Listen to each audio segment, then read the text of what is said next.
All right, so today we're going to be looking at Redpill Mastery. Seems like a lot of guys are talking about this one, especially in the married Red Pill communities online. You guys specifically requested this deep dive. And from what I'm seeing, it's all about giving men a new playbook. It's a pretty bold goal, for sure. I think what stood out to me was just how much it covered. I mean, you've got everything in here, from personal finances to building social networks to, understanding these big societal shifts that are having, a real impact on relationships. It's not just about self-improvement tips and tricks, but it's really about understanding the whole playing field, Yeah, that's what I thought was so interesting is like, look, you can level up your game all you want, but if you don't understand the forces that are working against you, we're still going to be in trouble. And one of the first things the book dives into is this idea of financial independence. Right. And it even quotes Warren Buffett, who says, if you don't find a way to make money while you sleep, you will work until you die. And I think that hits home for a lot of us. Absolutely. Especially, you mentioned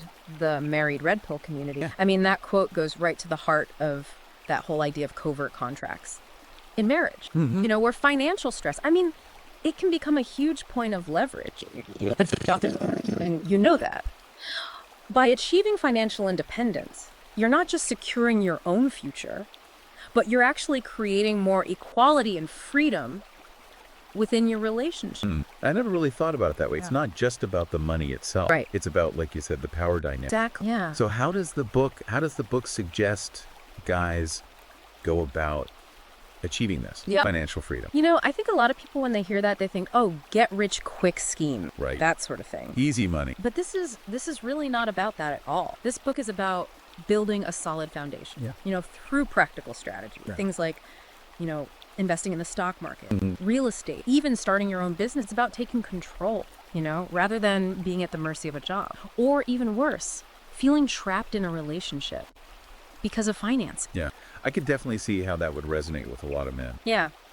Who are feeling that pressure, especially guys who are, maybe starting to question some of those traditional roles within their marriage. It's almost like this book is saying, look, you can rewrite the rules if you want to, but you need to have that financial security to do so. That's a really good point. And, I think it connects really well to this whole red pill concept of being a high value man, and this is something that a lot of people get wrong. I think it's not just about looks or, status or whatever. It's really about having the resources and the mindset to actually go out and create the life that you want. Okay, so we've got the finances, that's like the foundation. Yeah. But then the book kind of jumps into this whole other area of social dynamics and communication. And it really talks about the importance of mastering small talk, building strong social networks, which, I don't know, it seems a little counterintuitive for guys who are already, feeling maybe a little disillusioned with mainstream society. Yeah, I think that's a fair point. But here's where it gets interesting. The book's argument is that even if you're questioning the system, even if you disagree with it, you still have to be able to function within it. Right. And mastering communications is really like learning the language of power. It doesn't matter whether you agree with the current power structure or not. It's about being able to connect with people, build rapport, influence outcomes. So, even if you don't like the game, you still got to learn how to play it. So it's not about conforming. Right. It's about using those skills strategically to get what you want. Yeah. And it actually ties into the red pill concept of game. Oh, okay. Which, I think this book kind of reframes it as a more holistic approach to social dynamics. Understanding human psychology, both male and female, and using that knowledge to navigate social situations, with confidence and with success. Now, for someone who's coming at this specifically from that married red pill perspective, how does the book suggest they apply these skills within their existing relationship? Because it sounds like a lot of this is geared towards, dating and meeting new people. Yeah, no, that's a really good question. I think, what the book emphasizes is that these skills are actually transferable to any relationship, even your marriage. So, by improving your communication, understanding those unspoken dynamics, learning how to create those win-win scenarios, you can actually strengthen your existing relationship. Even if you are kind of renegotiating the terms of that covert contract. So it's not about throwing the whole relationship out. Right. It's about using these red pill strategies to maybe improve it. Exactly. Yeah, it's about becoming more aware of your own needs and desires, but also, understanding your partner's perspective at the same time. And, the book argues that through, open communication Okay. and strategic negotiation, you can actually create a much more fulfilling and equitable partnership, even, within the existing framework Yeah. of your marriage. Okay, so we've got this groundwork being laid Yeah. with, the financial independence and then the social mastery. Right. But then the book takes kind of a turn and it goes into this whole concept of cultural Marxism and SJW ideology.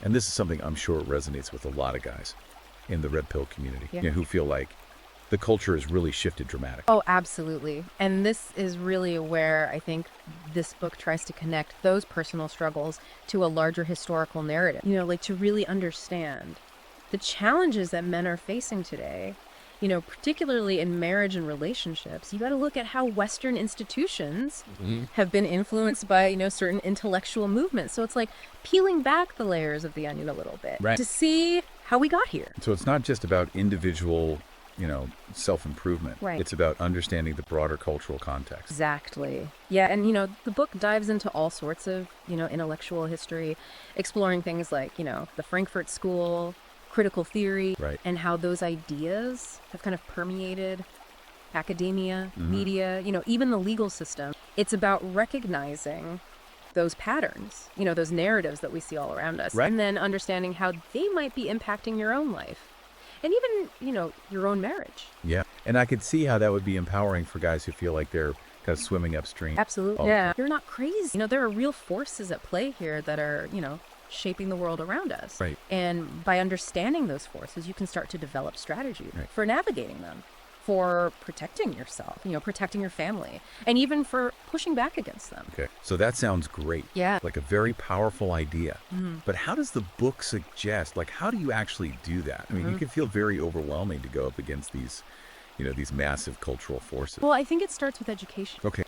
The book encourages men to read widely, to analyze information critically, and to really develop their own informed opinions. It's about becoming aware of the narratives that are being pushed and then being able to deconstruct them, see the agendas behind them, and counter them, with logic and reason. Reclaim that power. Exact. Yeah. Reclaiming that intellectual power, not just accepting what you're being told, but thinking for yourself. And it's about finding your voice, being able to articulate your own perspective and engage in those conversations, even when they're uncomfortable. And I think that's so crucial, especially for guys who are feeling, like you said, silenced or marginalized. Yeah. Like you do have a right to your own beliefs. And I think even more importantly, you have a responsibility to express them. Absolutely. Yeah. It's about stepping into your power, both intellectually and socially. And that actually leads us to the next big theme in the book, which is masculinity itself. And it really dives deep into this concept of masculinity, looking at it from both a biological and evolutionary perspective. It challenges that idea that all these traditional male traits are just social constructs, saying they're actually deeply rooted in our biology, millions of years of evolution. And I'm sure that ruffles some feathers, especially in today's climate. So what's the book's take on how all this relates to marriage, those unspoken contracts that we were talking about earlier? Yeah, well, it argues that a lot of the conflicts we see in modern marriages are coming from this disconnect between those hardwired male drives and the expectations that, modern society is putting on men, because we're biologically wired for certain roles, certain behavior, but those are often bumping up against the current cultural narratives, if you were. Like a nature versus nurture kind of thing. Exactly. We're told to be one way, but our biology is like, nah, we want to go this way. Yeah. And that creates a lot of internal conflict for men, and it spills over into their relationship, leading to resentment, frustration, that feeling like, you're constantly being asked to suppress your true self. Right, like you're always holding back. And I could see how that would just breed all these, unspoken resentments, unmet expectations, which then leads to, all the problems. So does the book offer any solutions for bridging this gap? Well, it encourages men to embrace their masculinity, but not in that, toxic way that a lot of people think about when they hear that. It's about understanding those drives, those innate drives, and finding healthy ways to express them, both within your marriage and, in your life in general. So it's not about just conforming to some, outdated stereotype of what it means to be a man. Right. But it's about understanding yourself better. Yeah. And finding a way to kind of be authentically masculine. Right. in the modern world. Exactly. And that might mean renegotiating those contracts. Those unspoken contracts in your marriage, setting clear boundaries, having open conversations about each other's needs and expectations. It's about finding that balance between the biological reality of being a man and the complexities of modern relationships. Right. And it's not all internal work, though, right? The book also talks about taking action in the real world. Absolutely. And one of the things that it emphasizes is, physical fitness, almost framing it as a way of kind of reclaiming that primal masculine energy. It's funny you say that because it's not just about, looking good or being healthy. The book actually argues that physical strength and discipline, these are actually essential components of masculinity, not only for yourself, but also to be able to protect the people that you love. It's interesting because for a lot of men in that red pill community, there's this sense that society has become almost increasingly feminized, and that men are being kind of encouraged to be more passive, more, emotionally sensitive. The book definitely tacks into that. It argues that while there's nothing wrong with emotional intelligence, it shouldn't come at the expense of those core masculine traits, like strength, assertiveness, decisiveness. These things have been essential for men, throughout human history for survival and success. So it's about finding that balance, like reclaiming those aspects of masculinity that maybe have been, downplayed a little bit, maybe even demonized in recent decades. It's almost like a call to action, to step up and embrace that responsibility. And it ties back to the covert contract idea too, Yeah. By becoming stronger, both physically and mentally, you're not just improving yourself. You're actually shifting that power dynamic, within your relationship. You're becoming more valuable as a partner. A man who can actually provide and protect, which, let's be honest, that's attractive to women on a primal level. Right. So we've got this understanding of masculinity, reclaiming these more traditional roles, becoming stronger, more self-reliant. Yeah. But the book doesn't stop there, does it? It also dives into this whole world of like personal growth, developing that mindset. Of a red pill master. Yeah. It's about taking all of that external stuff Yeah. and integrating it with a powerful internal transformation. Right. Cultivating those traits that are really essential for success in any area of life. Things like discipline, resilience, confidence, emotional intelligence, the ability to set goals and actually achieve them. So it's almost like a blueprint for becoming like the best version of yourself. Exactly. Yeah. But how does the book suggest guys go about that? I mean, it sounds like a pretty tall order, especially if you're already feeling, kind of stuck in a rut. Well, it's about taking ownership of your own growth. And it offers a lot of practical strategy. Things like, setting clear goals, developing daily routines, practicing mindfulness, seeking out mentors. It's about creating that structure, a system for self-improvement that allows you to consistently, level up. I like that. It's not just hoping for the best. It's like, making a plan. Right. And then taking those deliberate steps. Exactly. Yeah. And that ties back to, the whole red pill philosophy of taking control of your life, recognizing that you're not a victim of circumstance. You are the architect of your own destiny. It's empowering. Yeah. It's saying you have the power to change. You have the power to grow. You can create the life you want. But you got to be willing to put in the work. Exactly. And that work involves not just those external changes, but also that internal transformation, developing that mindset, the emotional resilience, that unwavering self-belief that are, really essential for red pill mastery. So we're building this foundation of self-reliance, this strong internal core. We've got that understanding of masculinity, the forces at play in society, but the book goes even deeper, right? It starts talking about purpose, like finding that deeper sense of meaning. It's about going beyond just the material success, the status, the relationship. It's about asking those bigger questions. What is my purpose? What legacy do I want to leave behind? What impact do I want to have on the world? Like those existential questions. Yeah. And, those can be intimidating for people, especially, in the married red pill community, where there's already that sense of questioning those traditional roles and expectations. But, the book argues that this is about reclaiming that sense of agency, of having a mission, being driven by something bigger than yourself. And that this is what really separates the men who simply survive from the men who actually thrive. So it's not just about fixing your marriage or achieving financial success. It's about finding that thing that gives you, a reason to get out of bed in the morning. Exactly. And that purpose might be different for every man. For some guys, it might be about being a great father. Right. For others, it might be about building a business or making a difference in their community. Right. But the point is to find that thing that lights you up, that gives you that fire, and then pursue it with passion. It's inspiring. You know, even in a world that feels kind of chaotic and disillusioning, Yeah. you can still create your own meaning, leave your mark on the world. Exactly. And the book argues this is a crucial part of Red Pill Mastery. You know, understanding that you're not just here to consume, you're here to contribute, Right. to create, to make the world a better place than you found it. Okay, so we've got this foundation of strength, this drive for purpose, understanding of the world.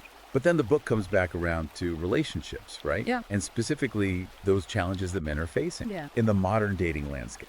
And this is where it gets really, red pill, like understanding the dynamics of attraction, Yeah. mastering game, Yeah. navigating this new terrain where the old rules don't seem to apply anymore. Right. And the book actually acknowledges that dating has become incredibly complex, especially for men who are, really committed to this red pill philosophy. And it argues that those traditional dating norms have been disrupted and men need to adapt if they want to be successful. And that's where those red pill tactics come into play. Yeah. The ones that often get, criticized for being manipulative Yeah. or disrespectful. The book actually addresses that head on. And it argues that game is often misunderstood, that it's not about tricks or manipulation, it's about understanding the psychology of attraction and using that knowledge to create genuine connections. So it's about being authentic, but also being strategic. Exactly. Understanding what women are looking for and being able to present yourself in a way that's both, genuine and attractive. Yeah. And it's about being confident, assertive, decisive. These are qualities that are traditionally associated with masculinity, but are often kind of discouraged in today's society. Right. And the book argues that these qualities are actually essential for attracting high-quality partners who are looking for strong, capable And men. again, I can see how that would appeal to a lot of men. Yeah. Or feel like, they're being told to kind of downplay their masculinity. It's like, look, these qualities are not toxic. Yeah. They're actually attractive. Right. Own them, embrace them, and use them to your advantage. Exactly. It's about reclaiming that confidence, that power, but not in a way that's, domineering or controlling, but in a way that's authentic and empowering. But we've covered a lot of ground here. We've talked about the financial independence, social dynamics, the cultural forces at play, masculinity, Yeah. personal growth, purpose, even dating strategy. Yeah. But there's this one piece of the puzzle that we haven't talked about yet, and that's how to deal with failure. Yeah. Because let's face it, no matter how much you prepare, Right. no matter how hard you work, you're going to hit roadblocks. You're going to fail. Right. Absolutely. So how does the book address that? The book is very realistic about this. It acknowledges that failure is inevitable. It's part of the journey. And it's actually an opportunity for growth. Yeah, it's not about avoiding failure. It's about learning to embrace it, seeing it as a stepping stone to success. And the book, emphasizes resilience, that ability to bounce back from setbacks, learn from your mistakes, and just keep moving forward.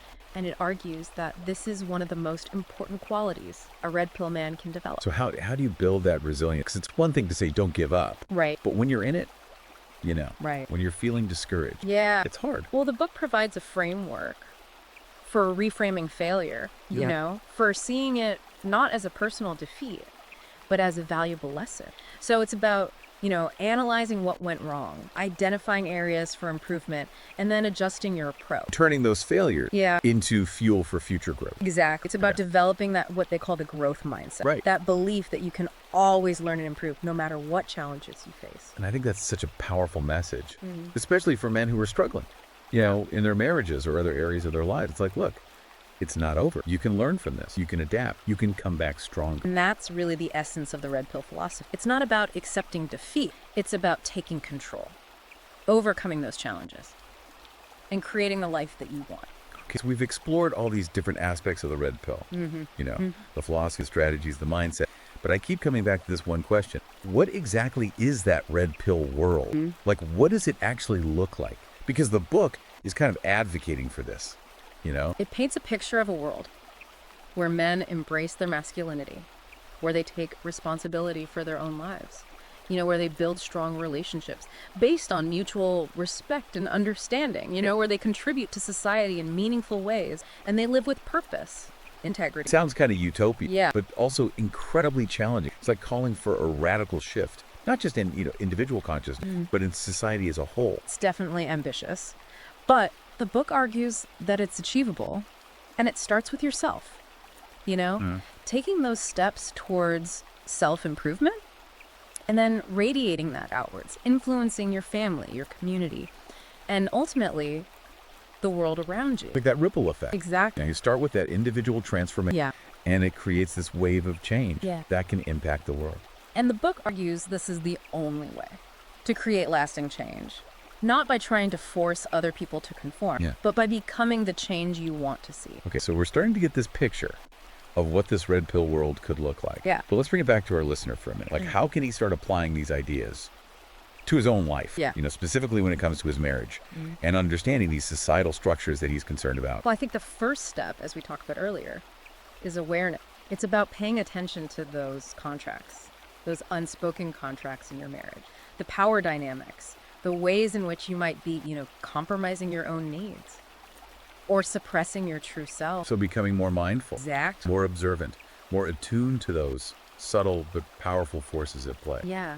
And once you have that awareness, you can start making, conscious choices, having those difficult conversations, setting boundaries, and negotiating a more equitable and fulfilling partnership. Yeah, it sounds like it takes a lot of courage, though, and self-awareness to even, start those conversations, challenge those patterns, rock the boat a little bit in a relationship that might feel comfortable on the surface, even if it's not really serving you. It's not easy, but the book argues that it's essential if you want to create a relationship that is truly aligned with your values, your goals. It's about stepping into your power, not in a way that's, domineering or controlling, but in a way that's authentic and empowering. Okay, so we're talking about taking ownership of your marriage, understanding those dynamics, communicating your needs, setting boundaries. But what about those larger societal structures? Yeah.